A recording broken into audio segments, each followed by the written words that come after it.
कधी तुमच्या मनात आलं आहे का नारळी पौर्णिमेच्या मागची खासियत काय आहे? कोकणातील एका लहानशा गावात नारळी पौर्णिमेची जय्यत तयारी सुरू होती. सागराच्या लाटांमध्ये झुलणारी ती नीरव रात्र अनंत सौंदर्याने न्हाऊन निघाली होती.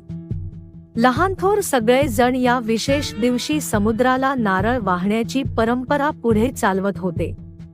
नारळी पौर्णिमेच्या आदल्या दिवशी सागर गावाच्या आसपासच्या लोकांमध्ये सजीवता होती. मोठ्या मंडळींची गटागट चर्चा चालू होती. त्यातच कोकणातील खास पोह्यांचे फराळ, नारळाच्या मिठाईच्या तयारीची लगबग चालू होती.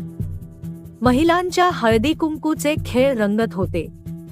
नारळी पौर्णिमा हा नुसता सण नाही तर आपल्या संस्कृतीचे प्रतिबिंब आहे.